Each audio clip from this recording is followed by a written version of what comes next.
नमस्कार मित्रांनो, कसे आहात सगळे? तर तुमचं मनपूर्वक स्वागत. मनातल्या गोष्टी या सिरीजमध्ये आज एक नवा कोरा एपिसोड तुमच्यासाठी घेऊन आलो. कसं असतं माहिती का, पोटातली गुडगुड आणि करपट ढेकर याला म्हणतात अपचन.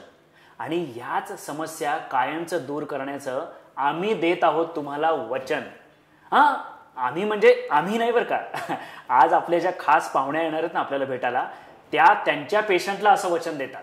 तर आज आपल्यासोबत आहेत doctor Gyanisha Desai, director of Pragya multi speciality hospital, त्याचप्रमाणे कन्सल्टंट प्रोक्टॉलॉजिस्ट, एनोरेक्टल सर्जन आणि गट हेल्थ कन्सल्टंट स्पेशालिस्ट. तर तुम्हाला असं कधी जाणवलं का हो की तुम्हाला सतत तुमचं पोट तुमच्यावर रुजतंय, तुम्हाला पोटाचे काही विकार झालेले आहेत किंवा या पोटाच्या विकारांचा आपल्या पचनसंस्थेशी काही संबंध आहे का?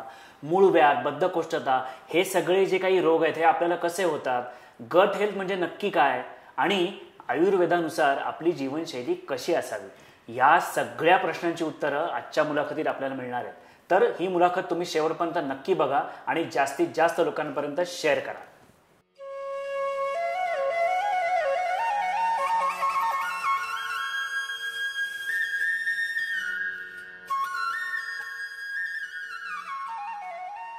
नमस्कार मॅडम, आणि मनातल्या गोष्टी या शृंखलेमध्ये आणि आमच्या परिवर्तन चॅनलवर तुमचं मनपूर्वक स्वागत. थँक्यू. हां, तर मॅम, सुरुवातीला मी जसं म्हटलं की जेव्हा माणसाला अपचन होतं तेव्हा अपचन झाल्यानंतर शरीरात काय बदल होतात आणि पोटाचे विकार पण काय होतात, म्हणजे त्यामुळे असं? सर, याच्यावर पचन म्हणजे काय मी पहिले एक्सप्लेन करते. ओके. जे काही अन्न शरीरामध्ये जातं किंवा जे काही अन्न आपण खातो ते शरीराला यूज व्हायला पाहिजे, म्हणजे ऍब्झॉर्ब व्हायला पाहिजे, ते शरीराला वापरता आलं पाहिजे ऍज अ न्यूट्रिशन म्हणून, आणि त्याचा व्यवस्थित निचरा म्हणजे वेस्ट प्रोडक्ट व्यवस्थित बनवता आला पाहिजे. हे म्हणजे पचन. ओके. आता अपचन म्हणजे याचे पण दोन अर्थ याच्यामध्ये येऊ शकतात तुमच्या प्रश्नाला.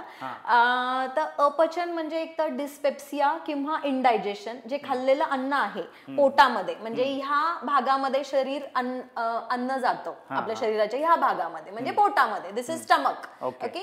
ह्या भागामध्ये जाऊन जर समजा पचन व्यवस्थित होत नसेल, त्या भागामधलं कार्य व्यवस्थित होत नसेल, तर उलटी येणे किंवा मळमळणे किंवा मग पोटामध्ये दुखणे, जास्त गॅस भरणे, ब्लोटिंग होणे, तर हे अपचन झालं. ओके. आणि पोटाचे विकार आपण जर समजा म्हटलं तर मुखापासून ते गुदापर्यंत हे संपूर्णपणे पोटाचे विकार होऊ शकतात. आता ते काय काय मी मुखापासून सांगते. हा पूर्ण आपला जीआय ट्रॅक आहे. जीआय ट्रॅक म्हणजे काय, तर गॅस्ट्रो इंटेस्टायनल ट्रॅक, पचन संस्था आपल्या शरीराची, ती मुखापासून चालू होते. आपलं जे डायजेशन आहे ते मुखापासून चालू होतं, दातांच्या चावण्यापासून डायजेशन चालू होत असतं. तर मुखामध्ये पहिले काय होणार आपल्याला, तर स्टोमाटायटिस म्हणजे माउथचे अल्सर्स. ओके. ज्याला आपण तोंड येणं म्हणतो, तर हा पहिला आजार झाला. त्याच्यानंतर आपण घशापर्यंत गेलो तर घशामध्ये सुद्धा अल्सर येऊ शकतात, त्याला आपण फॅरेंजायटिस म्हणतो. आणि जर समजा पित्तामध्ये, पोटामध्ये पित्त जास्त वाढून ह्या गोष्टी होत असतील, म्हणजे इथपर्यंत तुम्हाला अल्सर येत असेल, तर त्याला आपण फॅरेंजायटिसचं नाव देत असतो. त्याच्यानंतर आपण जर समजा पोटामधले विकार आपण बघितले तर इथे गॅस्ट्रायटिस होऊ शकतं आपल्याला, म्हणजे पोटामधले अल्सर, किंवा मग अजून आपण म्हणू शकतो की एंट्रायटिस म्हणजे त्याच्या खालचा आजार झाला. एंट्रायटिस इन द सेन्स जे छोटं आतडं जे असतं आपलं, त्याच्यामधली सूज किंवा त्याच्यामध्ये अल्सर जर समजा असतील तर. आणि हे झालं मोठं आतडं. हे मोठं आतड्यामध्ये जर समजा काही प्रॉब्लेम असेल तर IBS, cons disease, IBD, colitis हे सगळे आजार होऊ शकतात. आणि इवन खालचा जो भाग आहे आपला, एनसचा जो भाग आहे, तो पण आपल्या गॅस्ट्रोइंटेस्टायनल ट्रॅक मध्ये हा गिनला जातो. हे कोणाला माहिती नसतं ऑलमोस्ट ऑल. आणि तिथले विकार सुद्धा पोटाचे विकार म्हणून गिनले जातात. म्हणजे कॉन्स्टिपेशन झालं किंवा मग अजून पाईल्स, फिशर्स, फिशुला, हे पण आजार आपले पोटाच्या विकारांमध्ये गिनले जातात. पण आता हे विकार जेव्हा होतात तेव्हा मूळतः आपण जे म्हणतो ना की आपण प्रत्येक गोष्टीचा कॉज शोधतो, तर ते खाण्यापिण्यामुळे किंवा त्या वेगळ्या कुठल्या सवयींमुळे ते होतं का, कशा, त्याचा रूट कॉज काय आहे, हे का होतं बेसिकली? आत्ताची जी मॉडर्न लाईफस्टाईल आहे तर हायब्रिडायझेशन झालेलं आहे ऑलमोस्ट ऑल सगळीकडे. तर जे काही अन्न आपण खातो, जे काही फूड आपण खातो, मोस्टली इंडियन डाएट जो आहे तो व्हेजिटेरियन डाएट आहे मोस्टली. तर भरपूर साऱ्या भाजीपाला आणि फ्रुटी व्हेजिटेबल्स आपण खातो आणि याचं हायब्रिडायझेशन झालेलं आहे. पेस्टिसाइड्स, केमिकलचा वापर याच्यामध्ये जास्त आहे. ओके, हे एक कारण आपण घेऊ शकतो. मील्सचं जे टायमिंग आहे ते आता लाईफस्टाईल नुसार खूप बदललेलं आहे. स्ट्रेस हा पण एक मोठं कारण आहे, कारण की तुम्ही खाताना आपली मानसिक स्थिती कशी आहे. जर समजा टेन्शन मध्ये आपण खातोय किंवा जर समजा झोप पूर्ण झालेली नाहीये आणि त्याच्यामध्ये आपण जेवतोय किंवा गडबडीमध्ये खातोय, तर ह्या सगळ्या गोष्टी आहेत. झोप अजून ती एक गोष्ट आहे. एक्सरसाइज ही पण गोष्ट महत्वपूर्ण आहे. तर हे सगळी कारणं आहेत आणि खानपान तर ऑफकोर्स हे एक मेन रिझन आहे. जेव्हा एखादा विकार होतो आणि तो सर्जरी पर्यंत पोहोचतो, जसं मी तुमच्या हॉस्पिटलबद्दल वाचलं की तुमचं पुण्यातलं पहिलं सर्जिकल हॉस्पिटल आहे, आयुर्वेदिक सर्जिकल हॉस्पिटल आहे. ही खरंच खूप मोठी गोष्ट आहे. तर मला सांगा की सर्जरी आणि आयुर्वेद हे एकमेकांशी कसं संलग्न आहे आणि याची बॅक हिस्ट्री काय आहे? इतिहास आयुर्वेदाचे 8 अंग आहेत. ओके, हे भरपूर लोकांना माहिती नसतं.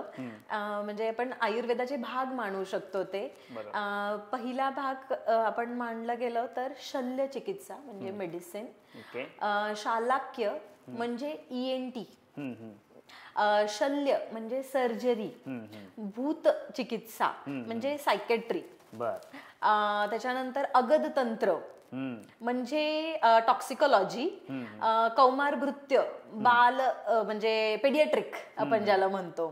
तर असे 8 अंग आहेत आणि त्याच्यामधला एक अंग म्हणजे शल्य चिकित्सा, सर्जरी.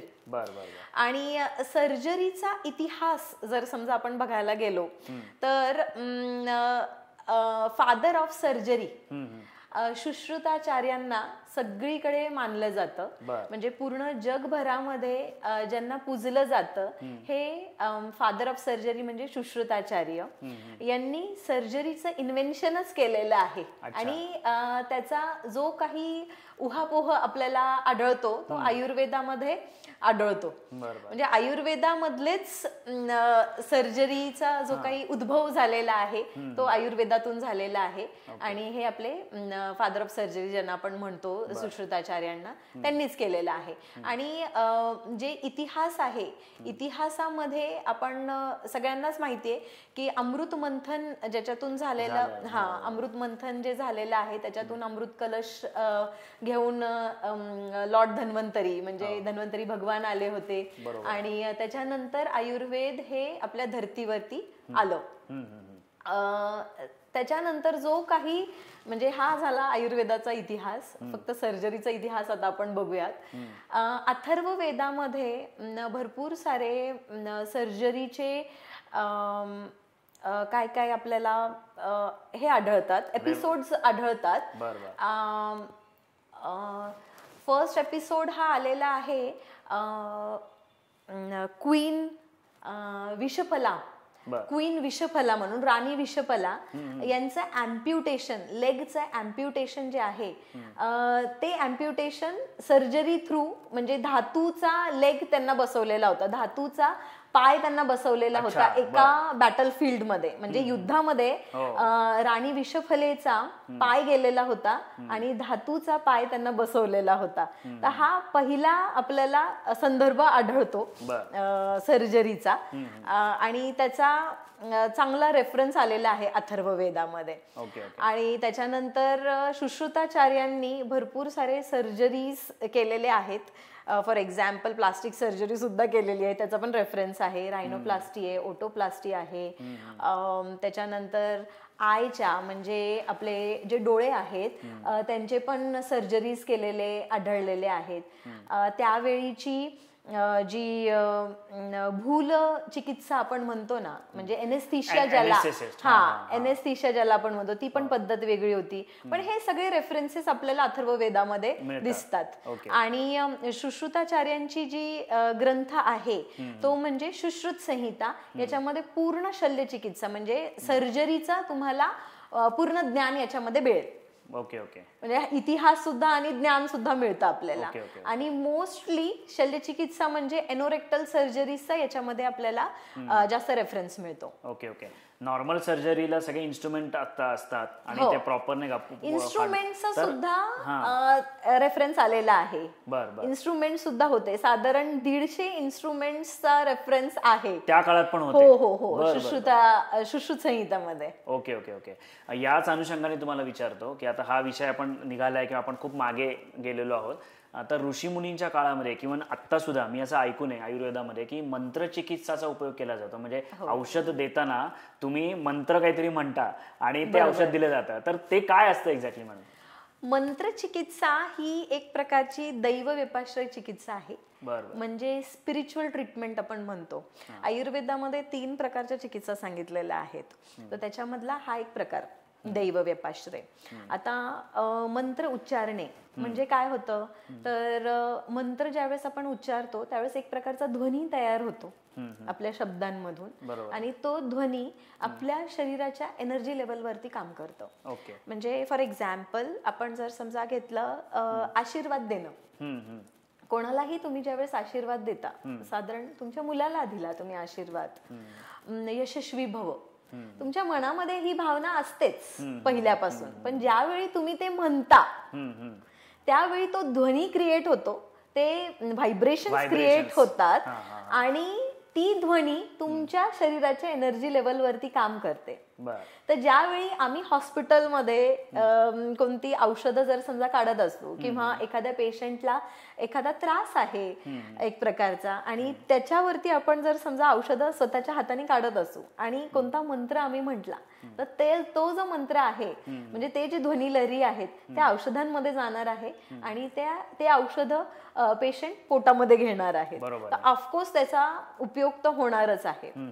तुम्ही साधारण ऐकलं असेल की पाण्याची चिकित्सा, आपण ज्यावेळी पाणी पितो किंवा पाणी एखाद्या तांब्यामध्ये भरून ठेवतो, जर समजा त्या तांब्याला आपण हातावर म्हणजे हात त्याच्यावरती ठेवला आणि काही म्हटलं आणि ते प्राशन आपण केलं, तर ते पण एक औषधाचं काम करत असतं. बरोबर. या आता आणखीन एक प्रश्न अशा माझ्या मनात इमिजिएट आलेला आहे की जसं मी म्हणला की मंत्र तुम्ही म्हणता, तर रोगानुसार वेगवेगळे मंत्र असतात का? म्हणजे आता जसं तुम्ही म्हणला की मूळव्याध, फॉर एक्झाम्पल आपण मूळव्याध घेऊयात की तुमचं जे स्पेशलायझेशन आहे गॅस्ट्रो किंवा पाईल्स फिशुरा तुम्ही जे मेन्शन केलं मगाशी, तर मूळव्याध समजा एखाद्या व्यक्तीला झाले आणि एखादी व्यक्ती तुमच्याकडे आली की मॅडम मला मूळव्याधचा खूप त्रास होतोय, मला औषध द्या, तर तुम्ही मूळव्याधाला अनुसरून किंवा त्याला परिणामकारक असं मंत्र म्हणून तुम्ही त्याला औषध देता का? असे वेगवेगळे मंत्र असतात का? वेगवेगळी मंत्र असतात. खरं तर मंत्रचिकित्सा हा एक खूप वेगळा पण विषय आहे. डायबिटीज वरती सुद्धा वेगळा मंत्र आहे, मूळव्याधावरती म्हणजे खूप जास्त पेन असेल तुमच्या शरीरामध्ये तरी सुद्धा एक वेगळा मंत्र दिलेला आहे. खूप जास्त पेन ज्याला आपण म्हणतो, मूळव्याधाचा जो पेन आहे असहनीय पेन असतात पेशंटला आणि सांगता पण येत नाही, बोलता पण येत नाही, अशा जागेचं दुखणं असतं ते. तर हे जे दुखणं आहे याच्यावरती सुद्धा वेगळे मंत्र दिलेले आहेत, म्हणजे जास्त पेन असणाऱ्या व्यक्तींसाठी. तर ते मंत्र पण वेगळे आहेत. आम्ही मंत्र जे काही औषधं आम्ही कालवतो किंवा जे काही औषधं आम्ही काढतो पेशंटसाठी, त्यावेळी मंत्रचिकित्सा ही केलीच जाते. वेगळ्या प्रकारचे जसे पेशंट असतील त्या प्रकारे आम्ही मंत्रचिकित्सा करतो. पण मोस्टली ही जी मंत्रचिकित्सा आहे तर त्याचा जो उपयोग आहे तो पेशंटच्या ट्रस्टनुसार पण होतो. जर समजा पेशंटचा ट्रस्ट खूप चांगला असेल तुमच्या औषधांवरती, तुमच्या म्हणजे डॉक्टरांवरती, तर ते खूप चांगल्या प्रकारे लागू पण होतात. Correct correct. म्हणजे ती एक श्रद्धा पाहिजे असं हो, आपण हो, म्हणू. हो, किंवा of मी course. तुमच्याकडे आलोय तर मॅडमकडे आलो म्हणल्यानंतर मी बरा होणार, हा. या ह्याने आलं तर ते परिणामकारक होतं. जसं आता आपण पूजा करतो हो. तसंच. बरोबर आहे. म्हणजे तुम्ही वेगळ्या एका देवाची पूजा करू शकता, मी एका वेगळ्या देवाची पूजा करते, बरोबर. तर तुम्ही कोणत्या देवावरती ट्रस्ट ठेवता, कशावरती तुमचा ट्रस्ट आहे, त्यानुसार तुमची चिकित्सा ही फलदायी होऊ शकते. मूळव्याधाबद्दल आपण जे आता बोलत होतो, तर जेव्हा मूळव्याध डिटेक्ट होतो तर तो फक्त मूळव्याध असतो का मूळव्याधाचे काही वेगवेगळे प्रकार आहेत किंवा काही वेगळे कॉम्प्लिकेशन्स असतात, गुदविकार किंवा आपण जे या रिलेटेड जे म्हणतोय आता, तर ते आयडेंटिफाय कसं होतं किंवा डायग्नोसिस कसं होतं तुमच्याकडे? ज्यावेळी मी प्रॅक्टिस चालू केली किंवा अजून सुद्धा ज्यावेळी मी माझ्या विषयाबद्दल जे लोकांना भेटते, म्हणजे मोस्टली एनोरेक्टल विषयी किंवा गुदविकारांविषयी, तर पेशंट ज्यावेळेस फर्स्ट टाइम मला भेटतो त्यावेळी मला म्हणतो, मॅडम मला मूळव्याध झालेला आहे. सगळे विकार, गुदविकार हे मूळव्याध नसतात. भरपूर लोकांना असं वाटतं की तिथे दुखलं म्हणजे आपल्याला मूळव्याध आहे. अच्छा. पण ही गोष्ट अशी नसते. स्टार्टिंग फेज ही मोस्ट ऑफ द टाइम फिशर्सनी होते. 95% हे फिशर्सनी होते. ओके. फिशर्स म्हणजे परिकर्तिका, मराठीमध्ये परिकर्तिका. परिकर्तिका किंवा मग फिशर म्हणजे काय, तर हा आपलं गुदद्वार आपण मानूयात. ओके. हा एक मॉडेल आहे. ठीक आहे. याच्यामध्ये कोणते कोणते प्रकारचे विकार होतात हे मी याच्यामध्ये तुम्हाला एक्सप्लेन करते. This is a cut section. Okay.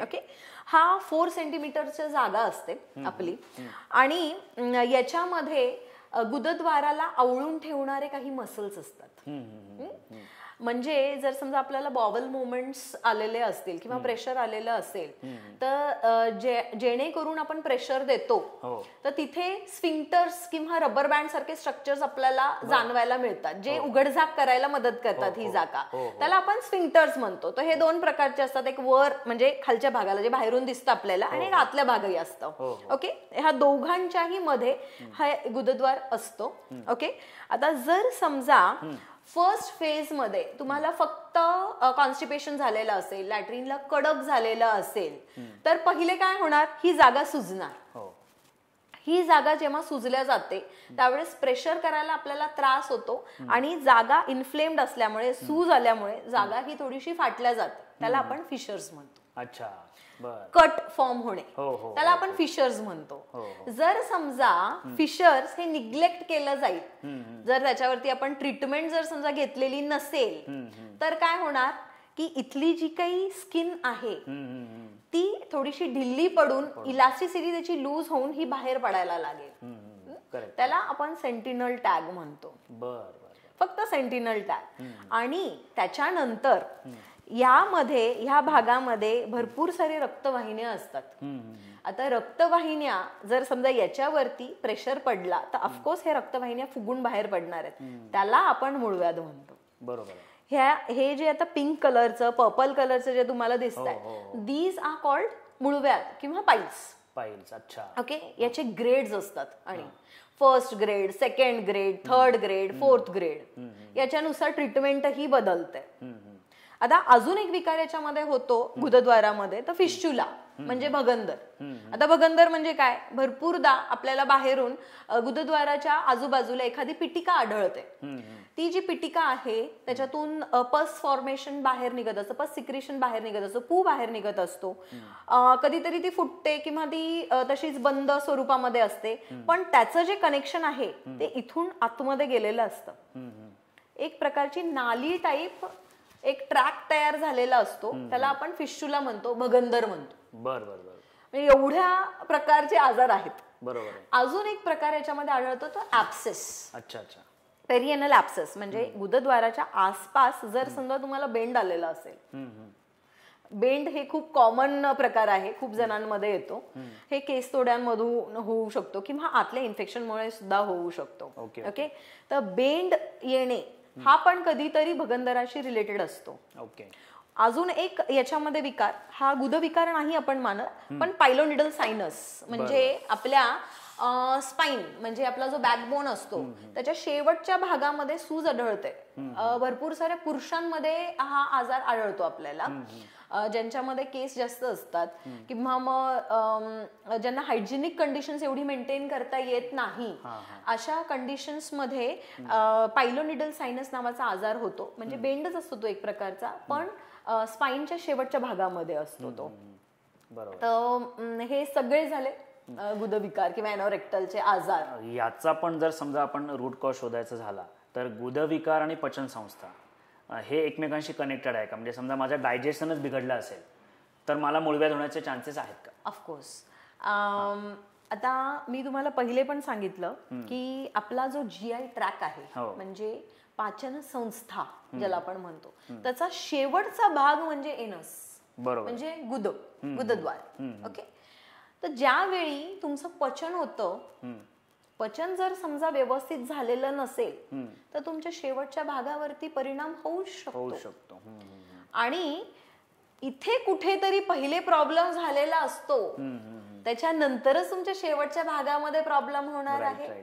पचनाचा शेवटचा आजार म्हणजे मूळव्याध, भगंदर किंवा परिकर्तिका हा होतो. बरोबर. तुमचा जर समजा निग्लिजन्स मध्ये ह्या सगळ्या गोष्टी केलेल्या असतील, निग्लेक्ट केलेले असेल तुम्ही तुमचे पचन विकार, तर तुम्हाला गुदविकार हे होऊ शकतात, हमखास होणार. म्हणजे आणि ऑलमोस्ट ऑल याचा कॉमन प्रकार म्हणजे निग्लिजन्सचा hyper acidity. Exactly. Most of the time खूप जणांना आपण बघतो की ऍसिडिटी झाली, पोटामध्ये भगभगलं किंवा पोटामध्ये आत पडल्यासारखी वाटले किंवा पोटामध्ये थोडं दुखल्यासारखं वाटलं, तर ऍसिडिटीची 1-2 गोळ्या घेऊन ही लोक तिथल्या तिथे ते तात्पुरता वेळ मारून नेतात. पण त्याच्यामुळे काहीही परिणाम दुसरे काहीही होत नाही. तिथल्या तिथे ते ऍसिड तिथल्या तिथे शमूनच जातं, पण ते काही शरीराच्या बाहेर निघत नाही. करेक्ट. ज्यावेळी तुम्हाला ऍसिडिटी होते तर काय होतं नेमकं, आपला हा जो पोटाचा जो भाग आहे, हा पोटाचा भाग आहे, इथे येऊन अन्न थांबतं आपलं. बरोबर. आता ज्यावेळी हा जो काही आतला भाग आहे ह्याच्यामध्ये अन्न पडलेलं आहे, बरोबर. अन्न पचन कशामुळे होणार आहे, तर तिथल्या भागाच्या ऍसिडमुळे. ह्या पोटामध्ये एक प्रकारचं ऍसिड असतं जे अन्न पचनाला प्रवृत्त करतं. ओके. जर समजा हे ऍसिड वाढलं किंवा त्याचं प्रमाण वाढलं किंवा इथल्या जो काही पोकळी आहे पोटामधली ती पण वाढली तर तुम्हाला गॅसेस जास्त होणार आहेत. ऍसिडचं प्रमाण वाढलं तर तुम्हाला ऍसिडिटी किंवा मग पित्त इथपर्यंत येणं आपण ज्याला म्हणतो, GERD, गड ज्याला आपण म्हणतो, म्हणजे आम्लपित्त होणे, इथपर्यंत पित्त तुम्हाला जाणवतं. ओके. तर जर समजा इथून हा रिफ्लक्स इथपर्यंत होत असेल, ऑफकोर्स तुम्हाला ते पित्ताचे ढेकर येणं किंवा आंबट इथपर्यंत येणं हे जाणवणार आहे. तर हे सगळे प्रकार ऍसिडिटीचे झाले.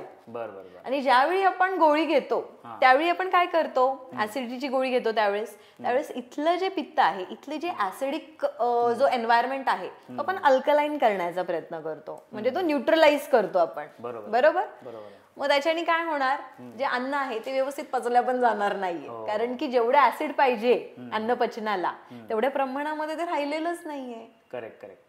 आणि ते तिथल्या तिथं राहणार आहे, ते काही इथून कुठेच जाणार नाहीये. दुसऱ्या तिसऱ्या दिवशी किंवा ज्यावेळी तुम्हाला परत पित्त उद्भवणार त्यावेळी ते जास्त उफाळून येणार. एखादा समजा रोग झाला आणि जेव्हा पेशंट तुमच्याकडे येतात, तुम्ही त्यांना औषध देता, तर औषध दिल्यानंतरचा जो आपण काय म्हणूयात इम्पॅक्ट पिरियड, तो किती असतो, म्हणजे किती काळामध्ये पेशंटला बरं वाटायला सुरुवात होते, याचे काही कॅल्क्युलेशन्स आहेत का? आपण ज्यावेळेस औषधी चिकित्सा देतो आयुर्वेदामध्ये, ही एक प्रकारची युक्ती व्यपाश्रय चिकित्सा झाली. म्हणजे जर समजा आयुर्वेदामध्ये कोणता पण विकार तुम्ही घेतला आणि तुम्ही तोच विकार घेऊन 5 वैद्यांकडे गेला वेगवेगळ्या, तर 5ही वैद्य तुम्हाला वेगवेगळ्या प्रकारची चिकित्सा ही देऊ शकतात. कारण की त्यांनी त्यांच्या युक्तीप्रमाणे चिकित्सा केलेली आहे. सिम्पटमॅटिक रिझल्ट देणारे सुद्धा औषधं आहेत आयुर्वेदामध्ये तात्पुरते. आणि संप्राप्तीवरती, म्हणजे जो आजार बनतो, ज्या प्रकारे आजार बनतो, म्हणजे पॅथॉलॉजिकल कंडिशन्स आपण त्याला म्हणू, किंवा आयुर्वेदाप्रमाणे संप्राप्ती म्हणू आपण त्याला.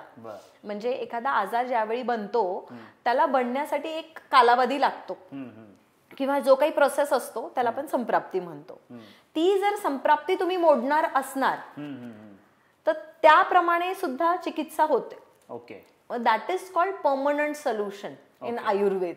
बेसिक रूट कॉज वरती चिकित्सा करणे. बरोबर आहे. पण मग लॉंग टर्म असतो का? हा, तो लॉंग टर्म असतो. अच्छा. तर ज्यावेळी पेशंट, आता माझ्याकडे most of the time piles, फिशुला किंवा पोटाच्या आजारांसाठी येतात आणि त्यांना खूप लवकर रिझल्ट हवा असतो. करेक्ट. ज्यावेळी तुम्ही मॉडर्न चिकित्सा घेता किंवा ॲलोपॅथिक ट्रीटमेंट घेता, त्यांना सवय झालेली असते, किंवा आजकालच्या लाईफस्टाईलमध्ये लोकांना सवय झालेली असते की आम्हाला लवकर रिझल्ट हवा आहे म्हणून. तर पहिले तुम्हाला सिम्पटमॅटिक रिझल्टसाठी जावं लागणार आहे. सिम्पटमॅटिक रिझल्ट आपल्याला द्यावे लागणार आहेत. आणि त्याच्यानंतर काही संप्राप्ती जी काही झालेली आहे विकाराची, त्यावरती आपण काम करतो, म्हणजे रूट कॉज वरती काम करतो. बरोबर आहे. आणि आपण ट्रीटमेंट देतो. म्हणजे जर समजा तुम्हाला तात्पुरता फरक पाहिजे असेल तर साधारण 1 आठवड्याभरात माझ्याकडे रिझल्ट भेटणार आहे तुम्हाला. आणि जर समजा तुम्हाला परमनंट रिझल्ट हवे असतील तर तुम्हाला लॉंग टर्म ट्रीटमेंट ही घ्यावीच लागणार. आणि त्याच्यामध्ये अजून पर्व पण असतात वेगवेगळे, की तुम्ही एक प्रकारचे सिम्पटमॅटिक रिझल्ट ज्यावेळी आपण देतो, म्हणजे सगळे सिम्पटम शांत केले की त्याच्यानंतर संप्राप्तीवर ज्यावेळी आपण काम करतो, ट्रीटमेंट करतो, चिकित्सा करतो, त्यावेळी मग मेडिसिनल ट्रीटमेंट म्हणा किंवा पंचकर्म चिकित्सा म्हणा, किंवा एनोरेक्टल मध्ये सर्जरी पण येणार त्याच्यामध्ये. Permanent solution. Okay okay okay.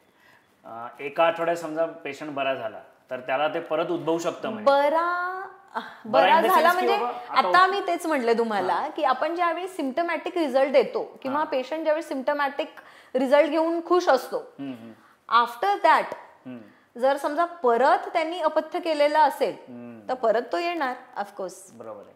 जर समजा बेसिक रूट कॉज वरती तुम्ही ट्रीटमेंट केलेली असेल किंवा चिकित्सा झालेली असेल तर मग तुम्हाला थोडासा कालावधी स्पेंड करावा लागेल. लॉंग टर्म इफेक्ट पण असेल त्याचा. बरोबर आहे. याचा आपण एक्झाम्पल घेऊ शकतो की पंचकर्म चिकित्सा. बरोबर. म्हणजे जर समजा तुम्हाला ऍसिडिटीसाठी तुम्ही ट्रीटमेंट घेत असाल तर सिम्पटमॅटिक रिझल्ट तुम्हाला भेटले, 1 आठवड्याभरामध्ये तुम्हाला छान वाटायला लागलं, पण ऍसिडिटी तुम्हाला सारखी सारखी कशामुळे होते, ती संप्राप्ती आपण शोधून काढली आणि संप्राप्तीवरती आपण काम केलं, ट्रीटमेंट केली. तर ह्या ट्रीटमेंटसाठी साधारण तुम्हाला 2 ते 3 महिने तरी कालावधी द्यावा लागणार आहे ट्रीटमेंटसाठी. जर समजा तुम्हाला असं वाटत असेल की मला सारखा सारखा हा त्रास नकोय तर. आणि त्या दरम्यान मध्ये तुम्ही पंचकर्म सुद्धा घेतलं, म्हणजे जे काही तुमचं पित्त साठलेलं आहे तुमच्या शरीरामध्ये तर ते पूर्णपैकी काढण्यासाठी पंचकर्म चिकित्सा जर समजा तुम्ही घेतलं, डिटॉक्सिफिकेशन, रिजुव्हिनेशन होणार आहे त्याच्यामुळे, तर ते पूर्ण पित्त एकवटून शरीरामधलं ते पूर्ण बाहेर काढणार आहे पंचकर्म.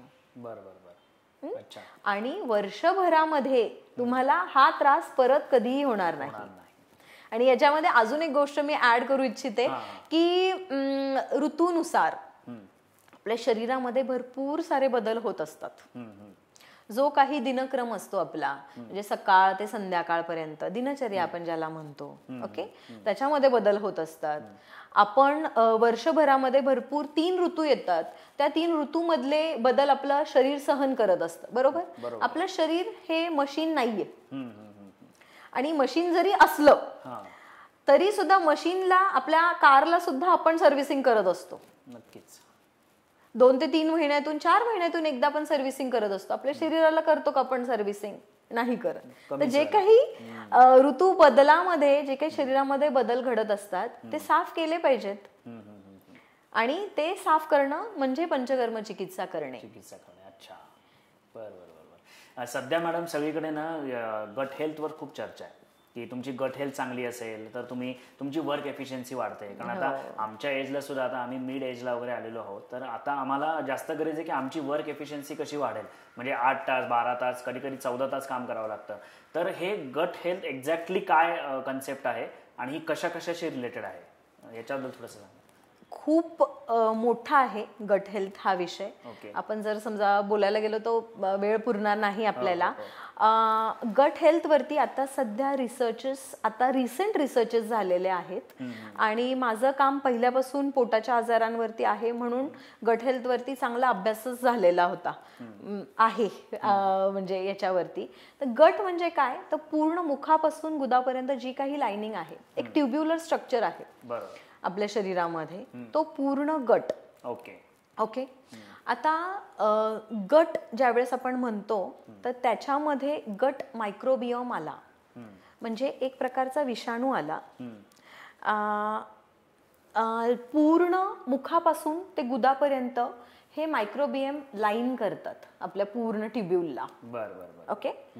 आता हे जे मायक्रोबियम आहेत हे उपयोगी पण आहेत आणि हानिकारक सुद्धा आहेत. जे उपयोगी मायक्रोबियम आहेत आपल्या गट मधले गट हेल्थ जेणेकरून आपली व्यवस्थित राहते त्याला आपण मायक्रोबियम म्हणतो.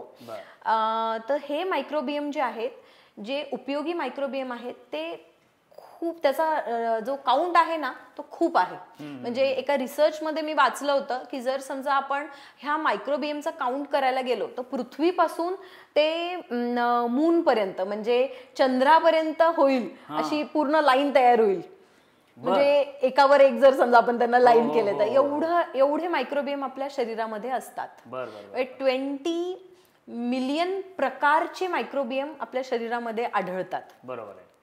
आणि हा जो मायक्रोबियम आहे तुमच्या शरीराच्या म्हणजे स्किनवर सुद्धा आढळतो. आणि तुम्हाला ऐकायला हे खूप आश्चर्य वाटेल की हा जो मायक्रोबियम आहे हा मायक्रोबियम कोणत्याही प्रकारच्या केमिकल्सद्वारे हा जातो. अच्छा. बर. हा म्हणजे नष्ट होऊन जातो तो जो उपयोगी मायक्रोबियम आहे तो. म्हणजे जर समजा आपण साबण जरी लावला तरी सुद्धा तो नष्ट होणार आहे. बर. अच्छा. ओके. म्हणजे हा झाला स्किनचा मायक्रोबियम. जर समजा तुम्ही आयुर्वेदाद्वारे जर समजा आपण विचार केला तर पहिल्यापासून शास्त्रामध्ये आपल्याला सांगितलं गेलेलं आहे की तुम्ही तेल लावा किंवा अभ्यंग करा. अभ्यंग स्नान ते दिवाळीतच करतो आपण. हो पण ही रोज केली पाहिजे. तेल लावून उठणं लावून आंघोळ केली पाहिजे म्हणजे साबणाचा वापर न करता. हो म्हणजे आजकालच्या जनरेशन मध्ये सुद्धा असे काही साबण अवेलेबल आहेत जे तुमच्या मायक्रोबियमला नष्ट करणार नाहीत स्किनवरच्या. तर डेलीचं अभ्यंग स्नान करणे हे याच्यासाठी चांगलं आहे आणि त्याच्यामुळे सुद्धा तुमच्या स्किनवरचं एब्झॉर्प्शन हे चांगलं होणार आहे. म्हणजे स्किनवरचं जे मायक्रोबियम आहे ते काय काम करतं ते एब्झॉर्प्शनचं काम करतं. D3 उन्हाकडनं घेतं म्हणजे सूर्याकडनं घेतं किंवा जे काही अजून मिनरल्स आहेत विटामिन्स आहेत ते शोषण्याचं काम करतं आणि स्किनला हायड्रेटेड ठेवण्याचं काम करतं. तर जेवढं तुम्ही केमिकलचा मारा त्याच्यावरती करणार आहे तेवढी तुमची स्किन खराब होणार आहे. गट मायक्रोबियम नाही म्हणता स्किन मायक्रोबियम तो खराब होणार आहे. दॅट इज ओव्हरऑल अ गट मायक्रोबियम ओनली पण स्किन मायक्रोबियम म्हणू शकतो आपण. आता हा जो मायक्रोबियम आहे हा पूर्ण तुमच्या गट लाइनिंगला आतून सराउंड करतो किंवा ऑक्युपाय केलेलं असतं. आता ज्यावेळी तुम्ही एक प्रकारचं अन्न खाता तो त्या प्रकारचं अन्न ओळखून घेतो आणि आपल्या शरीराला साधर्म्य असे पदार्थ बनवतो. अच्छा. बरोबर आहे. ओके. की फॉर एक्झाम्पल जर समजा तुम्ही आज जेवण केलंय उपीट खाल्लंय आज तुम्ही तर फर्स्ट टाइम जर समजा तुम्ही आयुष्यामध्ये खात असाल जर समजा एखाद्या बाळाला आपण खाऊ घातलेलं आहे तर फर्स्ट टाइम ज्यावेळी ते अन्न तुमच्या पोटामध्ये जाणार आहे तर त्या प्रकारचा मायक्रोबियम तो आयडेंटिफाय करेल ह्या पदार्थाला आणि त्याच्या साधर्म्य आपल्या शरीराच्या साधर्म्य न्यूट्रिएंट्स किंवा विटामिन्स ते ऍब्झॉर्ब करायला तो मदत करेल. तो त्याचं जनरेट करणार. हो त्याचा तो जनरेट करणार आहे आणि त्याचा निचरा सुद्धा करणार आहे. बरोबर. जे अनावश्यक आहे ते निचरा सुद्धा करणार आहे. बरोबर. तर एवढा आपला गट मायक्रोबियम हा हेल्पफुल आहे. आता याच्यामध्ये जर समजा तुम्ही मांडलं गेलं की पहिल्यापासून गट मायक्रोबियम आपल्या मध्ये आला कुठून तर हे आपल्या आईकडनं आपल्याला येतात. ज्यावेळी बाळाचा जन्म होतो तर त्यावेळी एक प्रकारचा विरझन टाकलं जातं बर बर बर आपल्या पोटामध्ये. म्हणजे नॉर्मल डिलिव्हरी ज्यावेळी होत असते त्यावेळी आईच्या जो योनी भाग आहे त्याच्यामधून सुद्धा तो मायक्रोबियम पोटामध्ये जातो बाळांच्या. बर बर बर. तर एक प्रकारच्या विरजन स्वरूपामध्ये तो पोटामध्ये आलेला असतो बाळाच्या आणि त्याच्यानंतर तो मल्टिप्लाय होत जातो पूर्ण आयुष्यभर. म्हणजे ज्यावेळी तुमचा जन्म झालेला असतो त्यावेळी तुमचा मायक्रोबियम हा ठरलेला असतो. म्हणून तुम्हाला हा डिफरन्स जाणवेल की जर समजा सिझरियन बाळं जे झालेली असतात त्यांच्यामध्ये पचनाच्या खूप साऱ्या तक्रारी असतात. इम्युन सिस्टीम ही इम्युनिटी कमी असते त्या बाळांमध्ये, ती याच्यामुळेच. Okay okay. आणि गट मायक्रोबियम हा तुमच्या इम्युनिटीसाठी सुद्धा हेल्पफुल आहे त्या ह्या सगळ्या गोष्टींमुळेच. जर समजा त्या इम्युनिटीसाठी जे काही मायक्रोबियम एसेन्शियल आहेत ते जर समजा तुमच्या पोटामध्ये पहिलेच आलेले असतील किंवा तुमच्या गटमध्ये पहिलेच असतील तर तेवढी जास्त तुमची इम्युनिटी असते. अच्छा.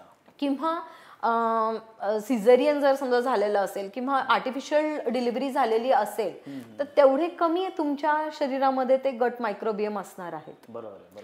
आणि याच्यामध्ये आपला जो मेन गट आपण ज्याला म्हणतो म्हणजे स्मॉल इंटेस्टाईन आणि बिग इंटेस्टाईन ज्याला आपण म्हणतो त्याच्यामध्ये सर्वात जास्त ब्लड वेसल्स किंवा जो ब्लड कनेक्टिव्हिटी आपण ज्याला म्हणतो ते ह्या भागाला असते आपल्या शरीराच्या. 40% ब्लड फ्लो आपल्या इंटेस्टाईनला असते, गटला असते. तर ज्यावेळी एवढा जास्त ब्लड फ्लो तिथे आहे म्हणजेच तेवढा जास्त नर्वस सप्लाय सुद्धा त्याच्यामध्ये आहे. म्हणजे ब्रेनशी कनेक्टेड आहे तो. ओके. जर समजा तुम्हाला ऍसिडिटी झालं असेल किंवा मग जेवढं तुम्हाला पचनाच्या तक्रारी झालेल्या असतील तर तेवढा जास्त इथे गडबड झालेली असणार आहे. बरोबर. गडबड झालेली आहे म्हटल्यानंतर तुमचा ब्लड फ्लो सुद्धा त्याच्यावरती अफेक्ट होणार आहे. म्हणजे सर्क्युलेशन सुद्धा अफेक्ट होणार आहे आणि तुमचा नर्वस सिस्टीम सुद्धा तेवढा जास्त इफेक्टेड असणार आहे. ज्यावेळी आपण जेवतो त्याच्यानंतर एक प्रकारची गुंगी आलेली असते आपल्याला एक अर्धा तास तरी. अन्न पचवायला जास्त रक्त पुरवठा जास्त रक्त पुरवठा तर होणार आहे. म्हणजे पहिलेच जेवढा काही ब्लड फ्लो इथे आहे त्याच्यापेक्षा जास्त ब्लड फ्लो इथे असणार आहे आता सध्या. आणि जर समजा इथे काहीतरी बिघाड झालेला आहे तर तेवढा जास्त इमोशनल तुमचा इफेक्ट तुमच्यामध्ये दिसणार आहे. राईट. जर समजा तुमचं पोट बिघडलेलं असेल तर यू डोंट फील गुड. नक्कीच नाही. आपण ज्याला म्हणतो ना की गट फिलिंग. राईट. म्हणून आपण म्हणतो की जेवल्यानंतर लगेचच डिनर झाल्यानंतर लगेचच झोपू नका. 2-2.5 तासांचा गॅप द्या जेणेकरून अन्न पचून तुमचं ह्या गट मध्ये येणार आहे आणि त्याचं काम तो करणार आहे. आपण झोपतो पण आपलं गट कधीच झोपत नाही. 24 तास ते चालू असतं. आणि विशेष जेवणामध्ये सुद्धा गॅप देणं पण खूप गरजेचं आहे. म्हणजे ज्यावेळी आपण झोपतो त्यावेळी एक प्रकारचे मायक्रोबियम असतात जे तुमचा वेस्ट प्रोडक्ट साफ करायला बाहेर निघतात. बरोबर आहे. आणि ते कधी निघतात? ज्यावेळी पोटातलं अन्न हे खाली जातं. म्हणजे ह्या भागामधून अन्न जर समजा खाली सरकलेलं असेल तर ते ऍक्टिव्हेट होतात ते मायक्रोबियम वेस्ट प्रोडक्ट्स काढण्यासाठी. वेस्ट प्रोडक्ट काढून एनर्जी प्रोड्यूस करत असतात का? कारण आपण जे म्हणतो ना की 6 ते 7 तास झोप का आवश्यक आहे ह्युमन बॉडीसाठी, ते याच्यासाठी. तर मग झोप म्हणजेच ते त्यांचं काम करत असतात आणि नंतर ते एनर्जी प्रोड्यूस होते म्हणून आपल्याला सकाळी जाग येते किंवा असं काही ते नाही, तसा संबंध नाहीये तो. ज्यावेळी ते झोपेचा आणि मायक्रोबियमचा तसा संबंध नाहीये खरं तर. पण ज्यावेळी तुम्ही झोपता त्यावेळी तुमचे स्ट्रेस हॉर्मोन्स किंवा तुमचं जे काही इमोशनल बॅलन्स ज्याला आपण म्हणतो ना तो एक रेस्टिंग फेज मध्ये असतो. ज्यावेळी ते रेस्टिंग फेज मध्ये असतं त्यावेळी याला एक प्रकारचा आराम असतो तुमच्या पोटाला की काहीही चालू नाहीये. बरोबर. पण ज्यावेळी तो मायक्रोबियम जो मायक्रोबियमची आपण गोष्ट करतोय आता की जे वेस्ट प्रोडक्ट्स बाहेर काढतायत तो कधी ऍक्टिव्हेट होणार आहे ज्यावेळी इथून अन्न बाहेर जाणार आहे. इथून अन्न कधी बाहेर जाणार आहे 2 ते 2.5 तासांनंतर. ज्यावेळी पोट तुमचं रिकामी असतं त्यावेळी तो ऍक्टिव्हेट होणार आहे की पोटामध्ये आता सध्या काही नाहीये की चलो अभि बाहेर निकलेंगे असं असतं त्यांचं काम. आणि ज्यावेळी ते बाहेर निघतात त्याच्यानंतर त्यांना 7 तासांचा कालावधी लागतो पूर्ण साफ करायला. अच्छा, ओके ओके. म्हणून ती आणि त्या दरम्यान मध्ये जर समजा तुम्ही काही खाल्लं परत तर त्यांना एक प्रकारचा ट्रिगर मिळतो की नाही काहीतरी आलेलं आहे परत, चला we are in resting phase now, ते परत जातात. म्हणून तो पूर्ण 7 तासांचा जो कालावधी आहे जर समजा तुम्ही काही खाल्लेलं नसेल, पोटामध्ये काही अन्न घेतलेलं नसेल तर ते चांगले काम करू शकतात, वेस्ट प्रोडक्ट चांगले काढू शकतात. आणि waste products in the sense bowel movement नाही, त्यांच्यानुसार वेस्ट प्रोडक्ट्स म्हणजे काय, टॉक्झिन्स. बरोबर आहे. म्हणजे तुमच्या खाण्यामधून जे काही टॉक्झिन्स निर्माण झालेले आहेत ते बाहेर काढणे म्हणजे त्यांचं काम झालं 7 तासांचं. आणि बॉवेल मुवमेंट म्हणजे काय तर जो काही निचरा आहे खाण्याचा तो ह्या भागांमध्ये त्याचं जे काही ऍब्झॉर्प्शन आहे म्हणजे जे काही अन्न आपलं फिरतं स्मॉल इंटेस्टाईन मधून आणि लार्ज इंटेस्टाईन मधून त्याचं जे काही अन्नामधून जे काही न्यूट्रिएंट्स ऍब्झॉर्प्शन आहे ते सगळे स्मॉल इंटेस्टाईन मध्ये जास्तीत जास्त होतं. म्हणजे जे काही ऍब्झॉर्प्शन आपण ज्याला म्हणतो vitamin B, vitamin A, vitamin जे काही ते घेणार आहे आपल्या फूड मधून ते ह्या भागामधून घेणार आहे. आणि ते ज्या वेळेस होतं त्यावेळी मलाला पुढे पुढे ढकलण्याचं काम होतं. करेक्ट. आणि मग तो निचरा तयार होतो. अच्छा अच्छा. आणि तिथे जर काही गडबड झाली ते मलाला ढकलण्यामध्ये मग हे बाकीचे सगळे आजार मे बी उद्भवू शकतात. ऑफकोर्स हे कॉन्स्टिपेशन आहे. करेक्ट. कॉन्स्टिपेशन याच्यामध्ये सुद्धा मी एक पॉइंट याच्यामध्ये ऍड करू शकते की कॉन्स्टिपेशन म्हणजे काय, मलबद्धता. तर आजकाल लोकांना असं वाटतं की कॉन्स्टिपेशन म्हणजे लॅट्रिनला किंवा शीला कडक होणे. हो हो हो. तर ज्यावेळी तुम्हाला बॉवेल मुवमेंट एकदाच व्यवस्थित होतात किंवा जास्तीत जास्त 2दा, that is your normal bowel movement. याच्यापेक्षा जर समजा तुम्ही जास्त वेळा जात असताल किंवा कमी वेळा जरी जात असताल दॅट इज कॉल्ड कॉन्स्टिपेशन. पण आयडियली किती वेळा जायला पाहिजे का एकदाच? Ideally once or twice. अच्छा, बर. Once or twice Indian diet नुसार, इंडियन क्लायमेट नुसार. आणि ते कंपल्सरी वन्स ऑर ट्वाइस हे गेलंच पाहिजे, वन्स ऑर ट्वाइस. ओके.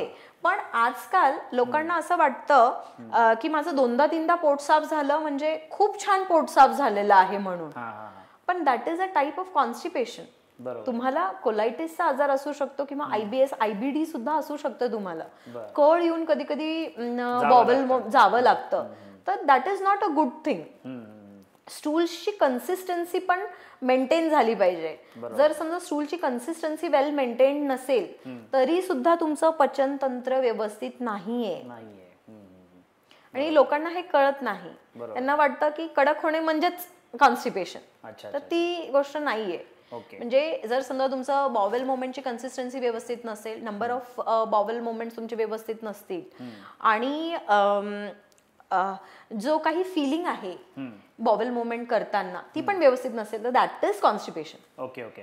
आपण समजा आयुर्वेदाच्या अनुषंगाने जर विचार केला, कारण काय आता आजकाल प्रत्येकाची लाईफस्टाईल खूप वेगवेगळी झालेली आहे. प्रत्येकाचे वर्क प्रोफाईल्स वेगळे आहेत. काहींना खूप ट्रॅव्हल करायला लागतं, काहींना बैठा जॉब आहे, 12-12 तास कंपनीत असतात, ऑफिसमध्ये किंवा फॅक्टरीत काम करत असतात.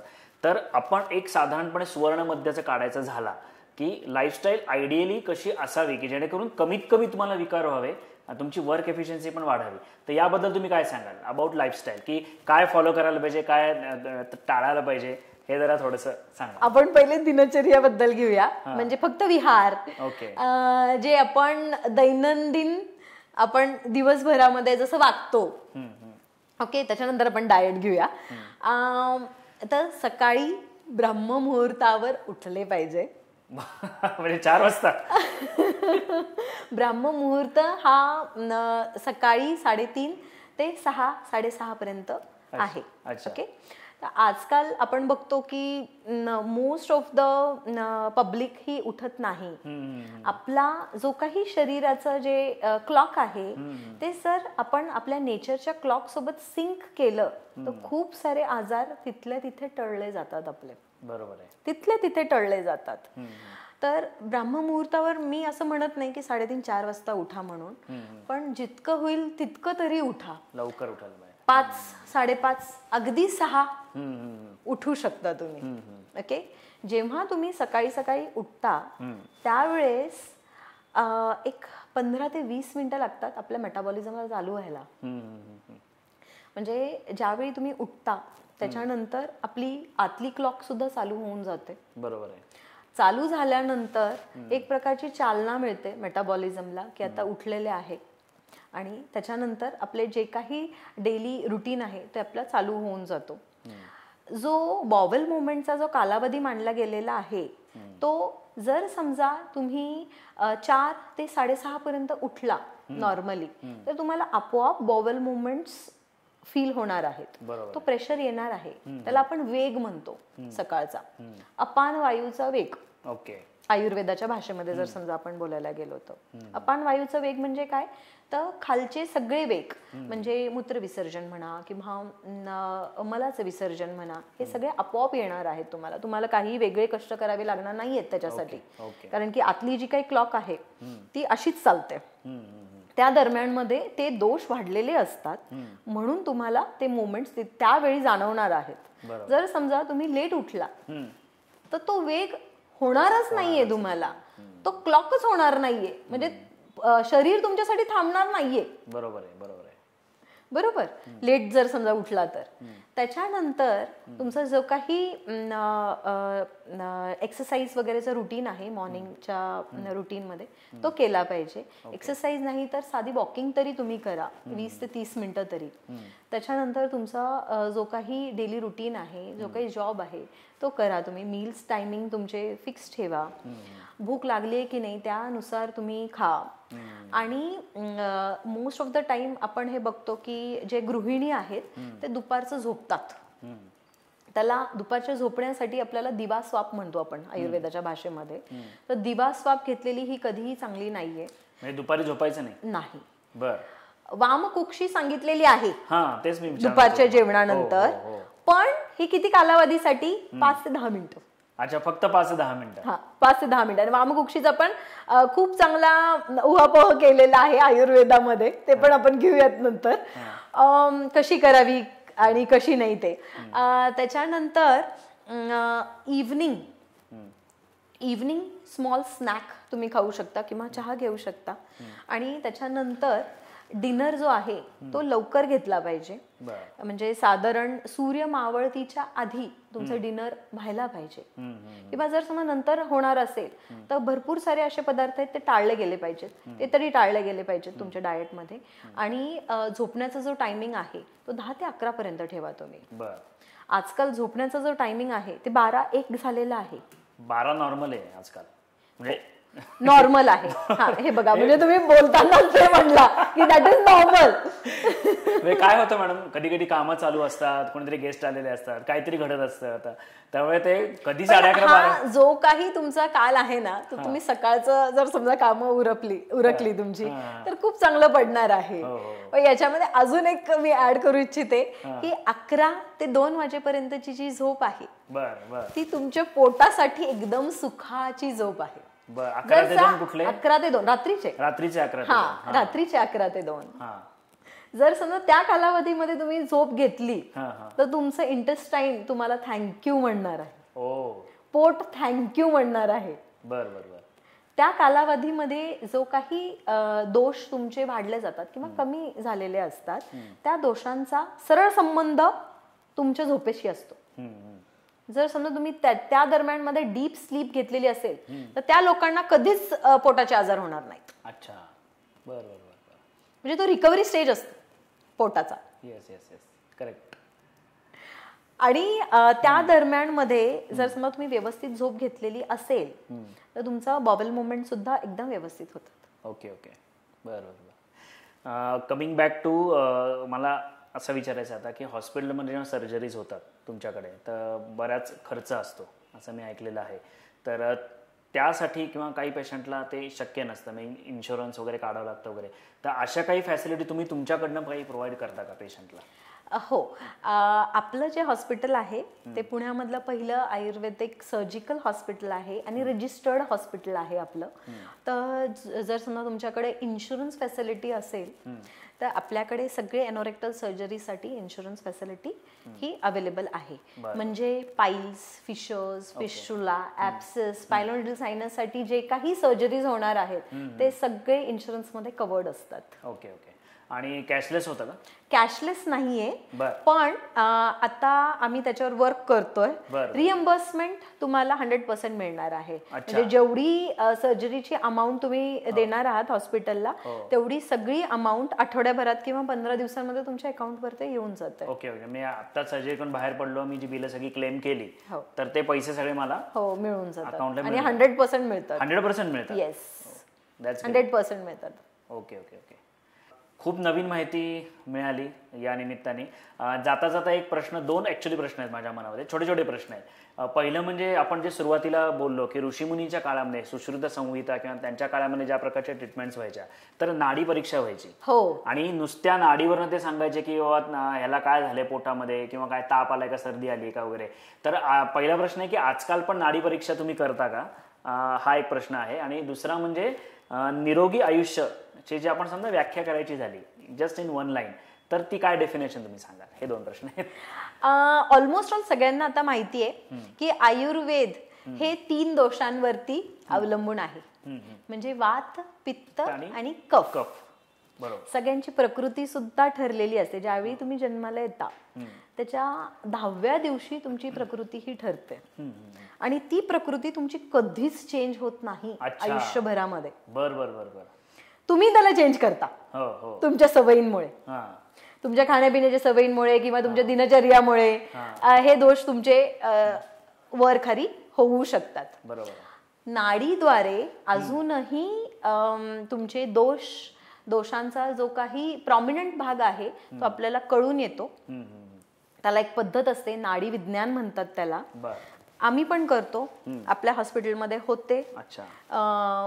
आणि त्याच्या ज्यावेळी आपण नाडी परीक्षण करतो त्यामधून आपण सांगू शकतो की कोणता दोष तुमचा प्रॉमिनंट आहे आणि आता तुम्हाला कशा प्रकारे कोणत्या प्रकारे आजार आता सध्या बॉडीमध्ये चालू आहेत म्हणून, किंवा शक्यता आपण प्रदू शकतो, सांगू शकतो की ह्या प्रकारचे आजार तुम्हाला आता सध्या उद्भवत आहेत म्हणून शरीरामध्ये.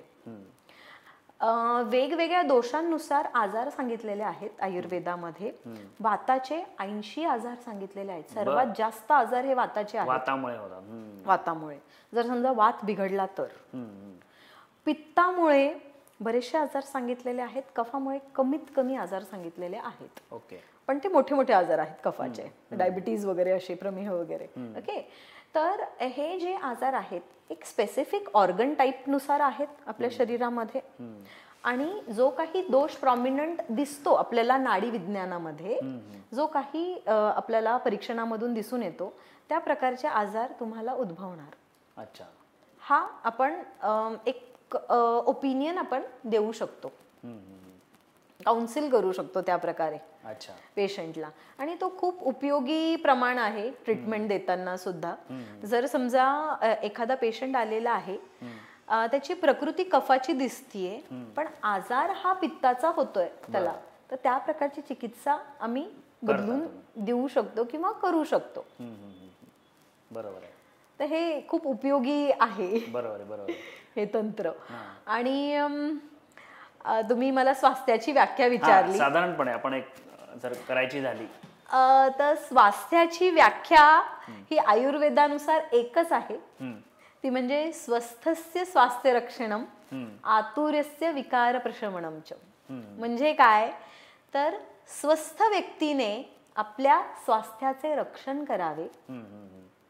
म्हणजे आयुर्वेद हे एकच असं शास्त्र आहे जे स्वस्थ व्यक्तींना स्वस्थ कसे राहावे हे ज्ञान शिकवतं.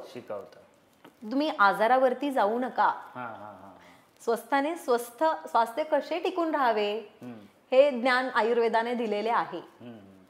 बरोबर. आणि आतुरस्य विकार प्रशमनमचे, म्हणजे जर समज तुम्हाला विकार झालेला आहे मग त्याच्या विकाराचे प्रशमन तुम्ही करू शकता आयुर्वेदानुसार. Okay okay. तर हेल्दी लाईफस्टाईल ही जपावी, डायट तुमचं व्यवस्थित ठेवावं, डेली रुटीन मध्ये एक्सरसाइजेस करावे, कारण की physical activities almost all zero झालेले आहेत आपले. बरोबर आहे. टाइम काढावा त्याच्यासाठी, म्हणजे जे काही तुम्ही अन्न ग्रहण करताय ते पचवता आलं पाहिजे तुमच्या शरीराला. जर समजा ते तसंच पडलं शरीरामध्ये तर ते ऑफकोर्स टॉक्झिन्स तयार करणार आहे आणि विकार उत्पन्न करणार आहे. Correct correct. आणि स्ट्रेससाठी ऑफकोर्स प्राणायाम, मेडिटेशन करा, झोप व्यवस्थित घ्या. बरोबर. येस, नक्कीच तुम्ही सांगितलेल्या जे काही सगळ्या छोट्या छोट्या टिप्स आहेत त्याचा आम्ही इमिजिएट इम्प्लिमेंट करायला सुरुवात करू. काही गोष्टी करतोय, काही जमत नाहीये, पण ते आता घडवून आणू आम्ही, जमू. आणि खूप मोलाची माहिती आज आम्हाला मिळाली. तुम्ही विथ डेमॉन्स्ट्रेशन आम्हाला दाखवलं, त्याबद्दल तुमचे खूप खूप आभार. खूप नवीन गोष्टी तुमच्यामुळे कळाल्या आणि हे जे काही तुम्ही मॉडेल्स आणले होते हे इतकं सुंदर पद्धतीने मी एक्सप्लेन केले, अतिशय सोप्या पद्धतीने, कारण आम्ही काही कोणी मेडिकल बॅकग्राऊंडचं नाही हो, पण तरी आम्हाला खूप नवीन माहिती कळाली. आणि तुम्ही ज्या काही छोट्या छोट्या टिप्स आम्हाला सांगितलेल्या आहेत त्या आम्ही नक्कीच इम्प्लिमेंट करण्याचा प्रयत्न करू. काही करतोय, काही कारणामुळे होत नाहीये, पण त्या आम्ही नक्कीच इम्प्लिमेंट करू. खूप खूप आभार तुमचे. थँक्यू. तर मित्रांनो, हा एपिसोड तुम्हाला कसा वाटला आम्हाला कमेंट करून नक्की कळवा. आपण पुन्हा लवकरच भेटणार आहोत अशाच एका खास व्यक्तीसह मनातल्या गोष्टीच्या नव्या कोऱ्या एपिसोडमध्ये.